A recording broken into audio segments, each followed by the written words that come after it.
Hey guys, welcome to the Liberal Hive Mind, a channel solely focused on exposing the abundant hypocrisy of the left. Alright guys, so as we have been saying, as I've dubbed it, 2022 has to be the year of accountability. In reality, it's 2023, the 2022 elections will happen late in 2022, and then the final 2 years of Joe Biden's presidency. If all goes according to plan and if things continue at the rate they're going right now, it should be a clean sweep for the Republicans in the House and frankly in the Senate as well. A strong Republican majority in Washington, omitting the presidency, and it's time for accountability. But here's the thing, that notion of accountability has to be multifaceted. It can't just be accountability for the Democrats, it needs to be accountability for Republican leaders who are in those positions to represent the will of the voters. Too long have rhino establishment neocon conservatives talked a big talk, but when it really comes down to walking that talk, they are nowhere to be seen. And of course, my go-to example is Ted Cruz every single time. He's great at pep rallies, great at strongly worded messages, but can somebody please tell me one thing that Ted Cruz has legitimately accomplished over the last couple of years? Well, the answer is pretty much nothing. And so it is time to hold Republicans accountable, not to repeat the same nonsense of 2017 during Donald Trump's first year in office. 2 years wasted by neocon conservatives doing nothing but obstructing the will of their party's voters. And so of course we're talking about House Majority Leader Kevin McCarthy, who's promising everything under the sun right now. He's sounding pretty base, but of course, considering who Kevin McCarthy is, and his Washington ties, his track record, let's take it all with a grain of salt. But let's try to remain positive and talk about what exactly needs to happen. Let's talk about the promises, and let's talk about holding these leaders accountable to make sure they deliver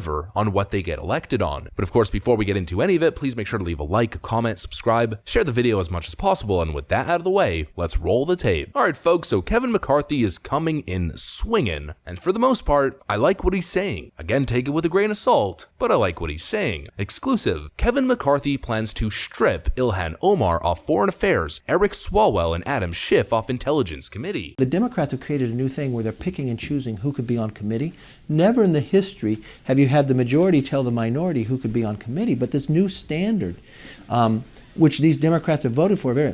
If Eric Swalwell cannot get a security clearance in the private sector, there's no reason why he should be given one to be on Intel or Homeland Security. So he will not be serving there. So you're going to, if you're the Speaker of the House, you're going to remove him from those committees? Ilhan Omar should not be serving on foreign affairs. What about any committees for Ilhan Omar? You know, this is a new level of what the Democrats have gone.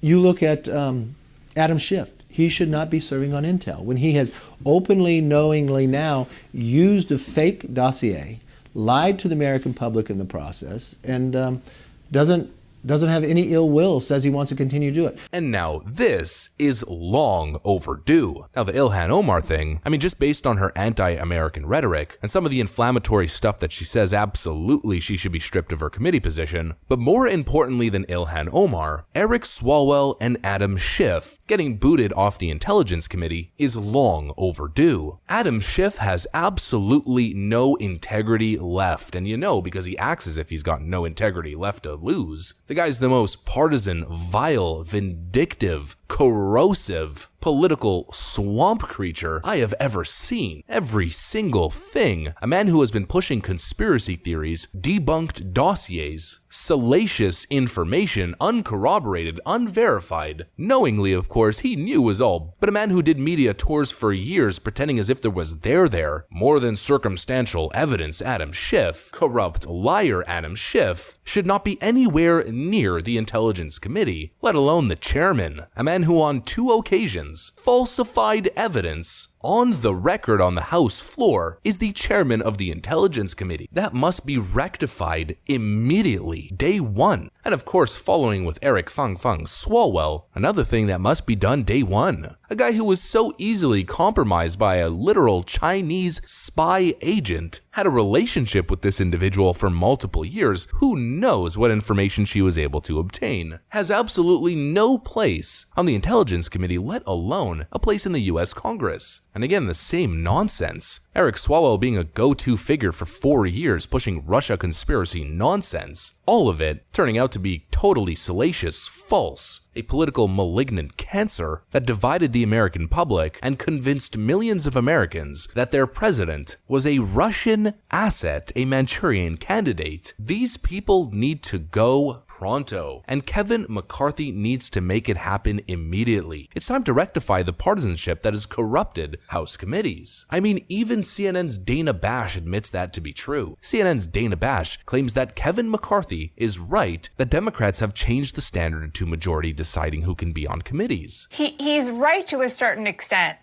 except for a really important caveat here, Aaron, and that is the reason Democrats did what they did is because, historically speaking, each party handles its own when it comes to the committees. They reprimand and punish their own when need be. And in this case, Kevin McCarthy didn't do it. If you go back in time, he did it with Steve King when Steve King made series of racially insensitive remarks, but he didn't do it for this crowd, and that is the reason Democrats say they acted. And it's not as if they did it in a vacuum. And of course, we're seeing the exact same thing with Nancy Pelosi's January 6th or 1/6 commission. Totally partisan in nature, Nancy Pelosi claims that it's not partisan because she brought on 2 Republicans, Liz Cheney and Adam Kinzinger, who are certainly no Republicans, an absolute partisan sham, a witch hunt, and something that needs to be rectified. And of course, there's 2 paths that can be taken. What some might say is the high road, Republicans being fair and assigning true bipartisan roles, allowing both sides proper representation, or more of a revenge tactic where the Democrats set that new standard and Republicans give them a taste of their own medicine and put them on the defensive as new commissions and new committees spring up to hold these corrupt Democrats accountable for the multitude of scandals over the last half a decade. I don't know which one you guys prefer, but honestly, at this point, either. After the absolute corrupt partisanship that we have seen from the Democrats over the last couple of years, who knows if things can ever go back to normal? After the Democrats used impeachment as a political tool to unseat a duly elected president based on hearsay and nonsense and phony evidence, who's to say impeachment will ever go back to a last resort option that is used properly? Chances are impeachments will be used more as a partisan tool going forward, and you have the Democrats to thank for that one. Let's go back on this key promise from Kevin McCarthy to strip Democrats from their committee slots if the GOP wins the House in 2022, because our 2 favorite figures, Eric Swalwell and Adam Schiff, have actually responded. Representative Eric Swalwell retweets The Hill reporting on it and writes, "McCarthy is targeting me for one reason. I'm effective."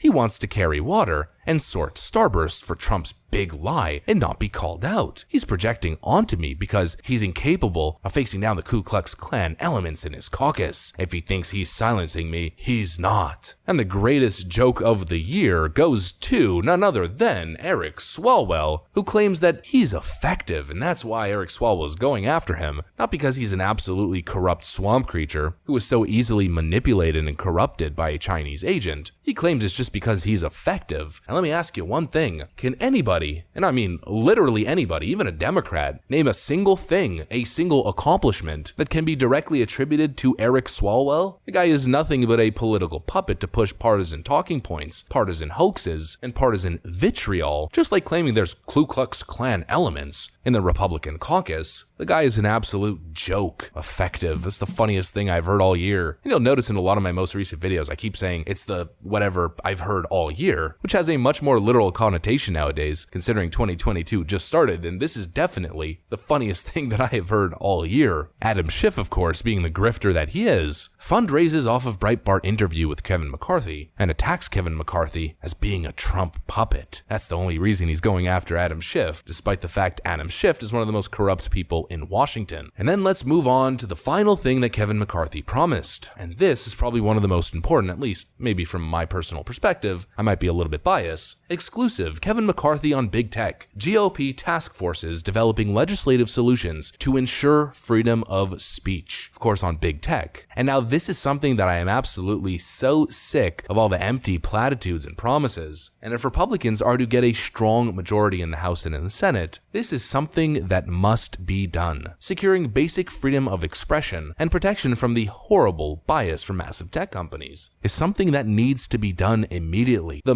private company argument doesn't stand up to scrutiny when it comes to the massive tech oligarchies that reign the flow of information in modern day society. They're not private companies. They've become utilities at this point. It's where political movements are created. It's where politicians campaign and create their brand. And we have these massive companies exiling conservative figures from the town square. That's a constitutional issue that can't be justified by, "Oh, it's a free company, deal with it, buddy." If you say that, well then, you're a insert expletive word here. I've said it from the start, folks. Your speech online should be protected by the law. Unless you are doing something provably illegal, it should be illegal for companies to deplatform you or deperson you. And the GOP need to get on that stat. And so this is what I mean by accountability. Accountability for the tech oligarchs. Accountability for the Democrat shadow Russian coup that plagued the nation for 4 years. Accountability for what happened on January 6th. Accountability for what's been going on at the CIA and the FBI. And most importantly, the only way any of that happens is if Republican elected officials are held accountable by you. In other words, drain the swamp. That's what I got for you guys, though. If you enjoyed this video, please make sure to leave a like, a comment, subscribe, share it as much as possible. I'm going to get back to work, though. Thanks for watching, and I'll see you on the next one.